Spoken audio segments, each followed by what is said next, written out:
J.V. Stalin. Concerning questions of the Chinese Revolution. Reply to Comrade Marchulin. Your letter to Deverensky Communist on the question of Soviets in China has been forwarded to me by the editorial board for reply. Presuming that you will have no objection, I am sending you a brief answer to your letter. Footnote: Derevensky Communist, Rural Communist, a fortnightly magazine for party active in the countryside, organ of the CPSUB. It was published from December 1924 to August 1930. Until February 1927, its editor-in-chief was V.M. Molotov. End of footnote.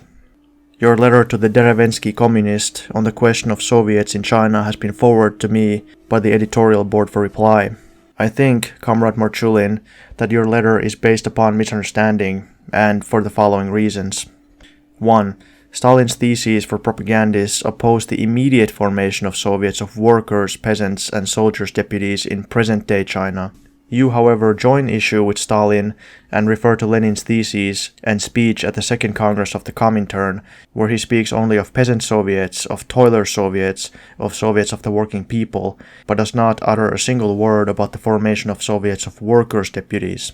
Footnote: see V.I. Lenin, Works, 4th Russian edition, volume 31, pages 122-28 and 215-20.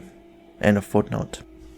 Why does Lenin say nothing about the formation of Soviets of workers' deputies, either in his theses or in his speech? Because both in his speech and in his theses, Lenin has in mind countries where there can be no question of a purely proletarian movement, where there is practically no industrial proletariat. See volume 25, page 353. Lenin definitely says in his speech that he has in mind such countries as Central Asia, Persia, where there is practically no industrial proletariat, ibid. Can one include among such countries China, with its industrial centers such as Shanghai, Hankou, Nanking, Changsha, where there are already some 3 million workers organized in trade unions? Obviously not. It is clear that in the case of present-day China, where there is a certain minimum of industrial proletariat, one must envisage the formation not simply of peasant Soviets or toiler Soviets, but Soviets of workers and peasants' deputies. It would be another matter if we were considering Persia, Afghanistan, etc., but as you know, Stalin's theses deal not with Persia, Afghanistan, etc., but with China. Consequently, your objection to Stalin's theses and your reference to Lenin's speech and theses at the Second Congress of the Comintern are mistaken and pointless. 2. You quote in your letter a passage from the, quote, supplementary theses of the Second Congress of the Comintern, unquote, on the national and colonial question, where it is said that, in the East, quote, the proletarian parties must carry on intensive propaganda of communist ideas and at the first opportunity establish workers and peasant Soviets, unquote. In so doing, you make it appear as if these supplementary theses and the passage you quote from them are Lenin's. That is not so, Comrade Marchulin. You have simply made a mistake. The supplementary theses are Roy's. It was indeed as Roy's theses that they were submitted at the Second Congress and adopted as a quote-unquote supplement to Lenin's theses. See verbatim report of the Second Congress of the Comintern, pages 122-26. Why were the supplementary theses needed? In order to single out from the backward colonial countries which have no industrial proletariat, such countries as China and India, of which it cannot be said that they have practically no industrial proletariat. Read the supplementary theses and you will realize that they refer chiefly to China and India. See the verbatim report of the Second Congress of the Comintern, page 122. How could it happen that Roy's special theses were needed to quote-unquote supplement Lenin's theses? The fact is that Lenin's theses had been written and published long before the Second Congress opened, long before the representatives from the colonial countries had arrived, and prior to the discussion in the Special Commission of the Second Congress. And since the discussion in the Congress Commission revealed the necessity for singling out from the backward colonies of the East such countries as China and India, the necessity for the quote-unquote supplementary theses arose. Consequently, Lenin's speech and theses must not be confused with Roy's supplementary theses, nor must it be forgotten that in the case of countries like China and India, one must envisage the formation of workers and peasant Soviets and not simply of peasant Soviets. 3. Will it be necessary to form workers and peasant Soviets in China? Yes, it certainly will. That is plainly stated in Stalin's theses for propagandists, which say, quote, "The principal source of strength of the revolutionary Kuomintang lies in the further development of the revolutionary movement of the workers and peasants and the strengthening of their mass organizations, revolutionary peasants' committees, workers' trade unions, and other mass revolutionary organizations, as the preparatory elements of the future Soviets." Unquote. See this volume, page 231, editor's note. The whole question is when to form them and in what circumstances, in what situation.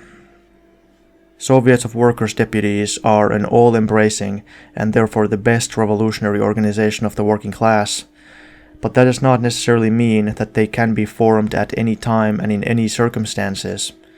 When Hrustalev, the first chairman of the St. Petersburg Soviet of Workers' Deputies, suggested the formation of Soviets of Workers' Deputies in the summer of 1906, after the tide of the revolution had receded, Lenin objected and said that at that moment, when the rearguard, the peasantry, had not yet caught up with the vanguard, the proletariat, the formation of the Soviets of Workers' Deputies was inexpedient.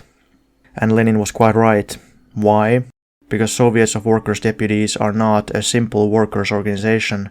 Soviets of Workers' Deputies are organs of the struggle of the working class against the existing power, organs of an uprising, organs of a new revolutionary power, and only as such can they develop and gain strength.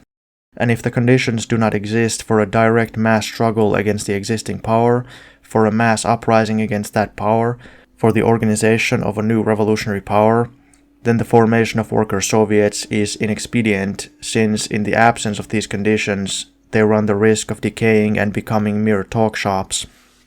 Here is what Lenin said about Soviets of Workers' Deputies. Quote, "Soviets of Workers' Deputies are organs of direct struggle of the masses. It was not some kind of theory, not appeals on somebody's part, not tactics of somebody's invention, not a party doctrine, but the logic of facts that faced these non-party mass organs with the necessity of an uprising and made them organs of an uprising. And to establish such organs at the present time would mean creating organs of an uprising. And to call forth their establishment would mean calling for an uprising. To forget this or to veil it from the eyes of the broad mass of the people would be the most unpardonable short-sightedness and the worst of policies." Unquote. See volume 10, page 15. Or again, quote, "The whole experience of both revolutions, that of 1905 and that of 1917, and all the decisions of the Bolshevik Party, all its political statements for many years past, boil down to this, that a Soviet of Workers' and Soldiers' Deputies is practicable only as the organ of an uprising, only as an organ of revolutionary power. If this is not their purpose, Soviets become empty playthings that are bound to lead to apathy, indifference and disillusionment among the masses, who quite naturally become fed up with the endless repetition of resolutions and protests." Unquote. See volume 21, page 288. That being the case, what would it mean to call for the immediate formation of Soviets of Workers, Peasants and Soldiers' Deputies in present-day South China, in the area, say, of the Wuhan government, where the revolutionary Kuomintang is now in power, and the movement is developing under the slogan, "All power to the revolutionary Kuomintang"? To call now for the formation of Soviets of Workers and Peasants' Deputies in this area would mean calling for an uprising against the power of the revolutionary Kuomintang. Would that be expedient? Obviously not. Obviously, whoever at the present time calls for the immediate formation of Soviets of Workers' Deputies in this area is trying to skip over the Kuomintang phase of the Chinese Revolution, is running the risk of putting the revolution in China in a most difficult position. That, Comrade Marchulin, is how matters stand with the question of the immediate formation of Soviets of Workers, Peasants and Soldiers' Deputies in China. At the Second Congress of the Comintern, a special resolution was adopted entitled, "When and in what circumstances Soviets of Workers' Deputies may be formed."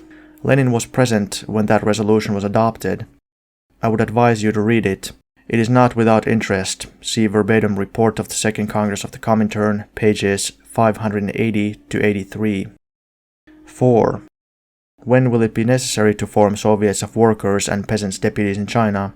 Soviets of Workers and Peasants' Deputies will necessarily have to be formed in China at the moment when the victorious agrarian revolution has developed to the full, when the Kuomintang as a bloc of the revolutionary Narodniks of China, the Kuomintang left, and the Communist Party begins to outlive its day, when the bourgeois democratic revolution, which has not yet triumphed and will not triumph so soon, begins to manifest its negative features, when it becomes necessary to pass step by step from the present Kuomintang type of state organization to a new proletarian type of organization of the state.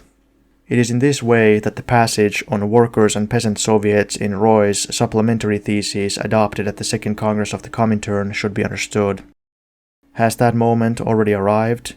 There is no need to prove that it has not yet arrived. What then is to be done at this moment? The agrarian revolution in China must be broadened and deepened.